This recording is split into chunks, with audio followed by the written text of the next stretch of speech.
எனக்கு நன்மை. இப்ப 4 மாசம் வீட்டுக்கு போகாத பெருசு இல்ல, அங்க இடத்துல ஒரு நன்மை இருக்கும். அதுக்கு பிறகுதான் தெரியும் ஏன் அந்த உண்மை என்பது.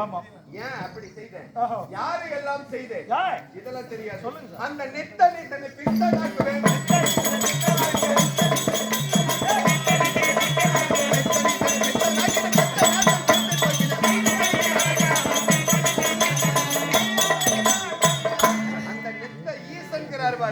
அவரைய கூட நான் பைத்தியக்காரன்னு சொன்னேன்னு வச்சுக்கோ, எங்க எல்லாருமே பைத்தியம் தான் சொல்லுவாங்க.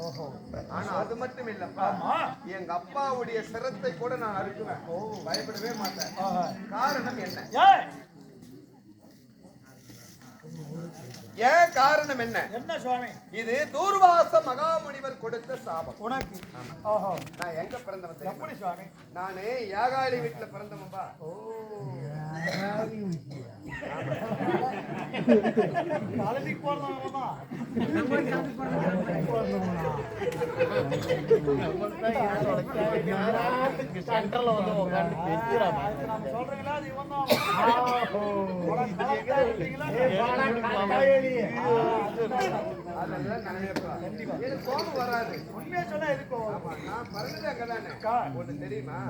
நானே யாகாளி, அதான் வண்ணான் வீட்டிலே பிறந்தவன், கலதை வீட்டிலே. அத்திரி முனிவர் இருக்கிறாரு, அத்திரி முனிவர் இருக்கிறார் பாரு, அவர் வந்து எங்க பிறந்தவர்? சக்திலிச்சிக்கு பிறந்தவர். ஒவ்வொருத்தரும் ஒரு இடத்துல இந்த தந்தையான பிரம்மதேவன் எங்க வளர்ந்தாரு? பொய்யவன் வீட்டிலே வளர்ந்தவர். தேவர்கள் எல்லாம் எல்லாருமே எல்லா ஜாதியிலும் பெறாங்க. என் தாத்தா மகாவிஷ்ணு இருக்கிறாரு, 8 ஜாதியில பெண் எடுத்திருக்கிறார். எத்தனை ஜாதியில? 8 ஜாதியிலையும் பெண் எடுத்திருக்கிறார். அப்படி இந்த நித்த நீசனை கூட நான் பித்தனாக்குவேன். ஆனா பெத்த நேசனை கூட என் உயிர் போகுதுன்னா அவர் தலையா இருக்கிறார். கண்டிப்பா எங்க அப்பனால எனக்கு ஆபத்துன்னா அவர் தலையா இருப்பார். அது காரணம் என்ன? நான் எங்கே பிறந்தவன் தெரியுமா? கலைவாணி அம்மையாருக்கு பிரம்மதேவனுக்கோ 3 தாய் வயிற்றிலே பிறந்தவன். 3 தாய்? ஆமாப்பா. அப்ப கூட 3 தான். ஆனா அம்மா 3 எப்படி உனக்கு 3 தாய் சொல்லுங்க? தாய் எப்படி 3 வந்து? தந்தையான பிரம்மதேவன், ஆனா எங்க அம்மா வந்து 3 அம்மா. எப்படி? எவ்வாறு?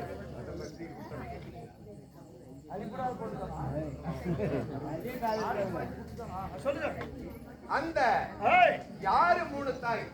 தாயான சரஸ்வதி அம்மையார் என்ன செய்திருக்கிறார்? பகல் நேரம் தானபானம் செய்துவிட்டு இல்லறத்தில் இருக்கிறார். அந்த நேரத்தில் என் தந்தையான பிரம்மதேவன் என்ன செய்தார்? ஒரு அழகான ஒரு பெண் ஓவியம் வரைந்து பார்த்த உடனே ஆடை ஆபரணம் என்று சொல்லக்கூடிய அனைத்தும் அந்த ஓவியத்துக்கு போட்டு அழகு பார்த்த உடனே என் தாய்க்கு மிஞ்சிய அழகாக இருந்தது அந்த பெண் ஓவியம். அந்த பெண் ஓவியத்தை பார்த்த உடனே என் தந்தையானவருக்கு காம புரோகமாகிவிட்டது. காதல் ஆசை வந்துவிட்டது. அப்ப காதல் ஆசை வந்த உடனே எங்க போனோம்? தாயை தேடி ஓடி வருகிறார். வரக்கூடிய நேரம் பகல் நேரம். தாயானவர் என்ன செய்தார்? பயப்படுகிறார். அதான் ஒரு கணவன் மனைவி இருந்தால், கணவனும் மனைவியும் இருக்கிற போது கணவனுடைய குணாதிசயங்களை தெரிஞ்சிருக்கணுமா மனைவி? கண்டிப்பா. கோபத்தோடு வருகிறாரா கணவர், இல்ல பாசத்தோடு வருகிறாரா, இல்ல மோகத்தோடு வருகிறாரா என்பதை கணவனுடைய குணத்தை முதல் மனைவி தெரிந்திருக்கிறார். அப்பதான் என் தந்தையானவர் காதல் ஆசையோடு வருவதை முகத்தை கண்டார். பயந்து ஓடினார். ஓடுகிற போது தாயானவர் பின்தொடர்ந்து தந்தை ஓடுகிறார். தாய் ஓட முடியும். உடனே என்ன செய்தார்? எப்படியாவது கணவனிடத்திலிருந்து தப்பிக்க வேண்டும் என்று ஒரு பெண் அவதாரம் எடுத்து வெண்மேகத்திலே பறக்கிறார். தாயார் தந்தையானவர் ஆணையாக உருவத்தை மாற்றிட்டு போயிட்டார். பறந்து போகிறார். தாயானவர் பறந்து சாதிக்க முடியும். அப்பதான் அந்த நேரம் கலதை கொட்டாயில போய் அமர்ந்தார். ஓய்வு களைப்பாறுவதற்கு. அந்த நேரம் பார்த்து கலதையானவர் சாணம் போட்டுக் கொண்டிருந்தது. சாணம் போட்ட உடனே கலதை துவாரத்தின் அங்கத்த வழியிலே தாய் ஒளிந்து கொள்ள போகிறார். உடனே தந்தையானவர் அதே துவாரத்தின் வழியாக உள்ள போயிட்டார், சென்று விட்டார். கலதை அங்கத்துக்குள்ளே புனர் பூஜையை முடித்து விட்டு அவர் அவங்க வேலை முடிச்சுட்டு விட்டுட்டு கிளம்பிட்டாங்க. ஆமா, ரிஷி பண்டம் இரவு நேரத்தில் தங்க இயலாது. 3.25 நாளைக்குள் கலதை அங்கத்துக்குள்ளே பிறந்து குழந்தையாக குவா குவா என்று கலதை கொட்டாயில் இருந்தது. அங்க கலனி மேற்படி யாரு? யாகாலி செலவு தொழிலாளி. ஆமா. அண்ணான் ஓடோடி வந்து பார்க்கறான். ஆமா. அப்பதான் அவன் எனக்கு கொடுப்பதற்கு என்ன கொடுத்தான்? ஓ. கலந்தையா பால் கொடுத்து வண்ணான்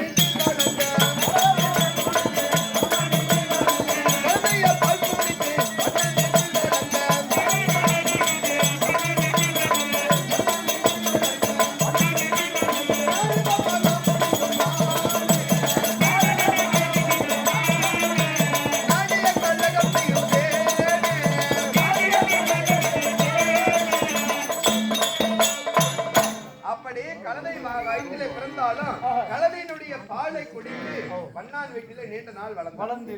அப்பதான் தேவச்சபை கூடியது. தேவர்கள் திருமூர்த்திகளாகிய மும்மூர்த்திகளும் 3 வேலை செய்கிறோம். ஆனா தேவருடைய பிள்ளையானது கலனை மேய்த்துக் கொண்டிருக்கிறது. இது தேவர்களுக்கு அவமானம். அப்படி என்று என்னை தேவ நாட்டுக்கு எடுத்து சென்று எனக்கு ஒரு பட்டம் கொடுத்தார்கள். சொர்க்கம், மத்தியம், பாதாளம், இந்த 3 உலகம்.